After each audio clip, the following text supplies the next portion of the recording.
ബഹുമാനപ്പെട്ട പ്രിൻസിപ്പാൾ, അധ്യാപകരെ, രക്ഷിതാക്കളെ, എൻ്റെ കൂട്ടുകാരെ, എല്ലാവർക്കും സ്വാതന്ത്ര്യദിനം ആശംസകൾ. നമസ്കാരം. സൂര്യനസ്തമിക്കാത്ത ബ്രിട്ടീഷ് സാമ്രാജ്യത്തിന്റെ കരള അസ്തങ്ങളിൽ നിന്നും ഭാരതം സ്വാതന്ത്ര്യം നേടിയ ദിനമാണ് ആഗസ്റ്റ് 15. 1947 ആഗസ്റ്റ് 15 ഓരോ ഇന്ത്യക്കാരനും സ്വാതന്ത്ര്യത്തിന്റെ അനന്ത വിയായുസ്സിലേക്ക് പറന്നുയർന്ന ദിനമാണ്. ഇന്ത്യക്കാരുടെ പുനർജന്മത്തിന്റെ ദിനം. ആ പുണ്യദിനം നാം ഓർക്കുകയും ആഘോഷിക്കുകയും ചെയ്യുമ്പോൾ ഭാരതത്തോടുള്ള കൂറും സ്നേഹവും നമ്മളിൽ പ്രകടമാകുന്നു.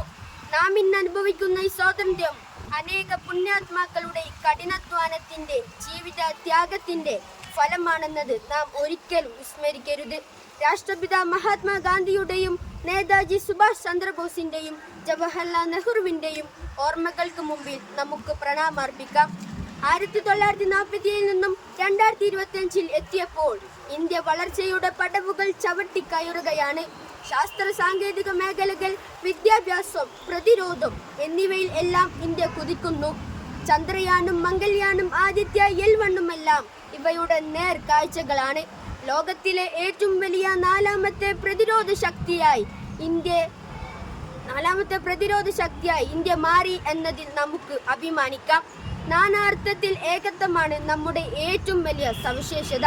എന്നാൽ ഇന്ന് ജാതിയുടെയും മതത്തിന്റെയും വർഗത്തിന്റെയും വർണ്ണത്തിന്റെയും പേരിൽ, രാഷ്ട്രീയത്തിന്റെ പേരിൽ മനുഷ്യർ പരസ്പരം ഇല്ലാതാകുന്നു. കൊലപാതകം, കൊള്ളിവെപ്പ്, സ്ത്രീ പീഡനങ്ങൾ, സ്ത്രീധന മരണങ്ങൾ തുടർ കഥയാകുന്നു.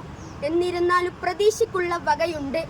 ഉരുൾപൊട്ടിൽ ഒരു ഗ്രാമം ഒട്ടാകെ ഒലിച്ചു പോയപ്പോൾ ജനങ്ങളും സന്നദ്ധ പ്രവർത്തകരും സൈന്യവും കയ്യും മെയ്യും മറന്ന് രക്ഷാപ്രവർത്തനത്തിൽ ഏർപ്പെട്ടു.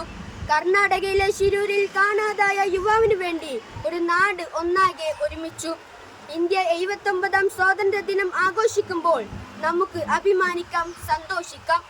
ഭാരതത്തോടുള്ള കൂറും സ്നേഹവും പ്രവർത്തികളിൽ നിന്നും പ്രകടമാകണം. ഇന്ത്യ എൻ്റെ രാജ്യമാണ്, എല്ലാ ഇന്ത്യക്കാരും എൻ്റെ സഹോദരി സഹോദരന്മാരാണ് എന്ന വാക്യം ഹൃദയത്തിലേറ്റു പറയാൻ നമുക്ക് സാധിക്കണം. അധിനിവേശത്തിന്റെ കാലച്ചങ്ങല പൊട്ടിച്ചിറങ്ങി ഭാരതം പടുത്തുയർത്തിയത് ഒരു ഏകാധിപത്യം രാജ്യമല്ലായിരുന്നു. അത് ജനങ്ങൾക്ക് വേണ്ടി ജനങ്ങളാൽ നയിക്കപ്പെടുന്ന ഒരു വ്യവസ്ഥയാണ്.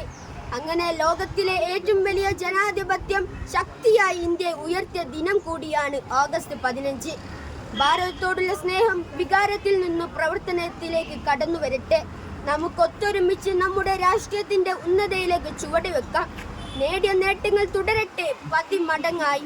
ഭാരതം ജൈത്രയാത്ര തുടരട്ടെ. ജാതിമത വർഗ ചിന്തകൾക്ക് അതീതമായി മനുഷ്യർ പരസ്പരം സ്നേഹിക്കുന്ന, സഹായിക്കുന്ന ഭാരതീയനായ നമുക്ക് പരിശ്രമിക്കാം എന്ന ആഹ്വാനത്തോടെ നിർത്തുന്നു. നന്ദി. ജയ് ഹിന്ദ്.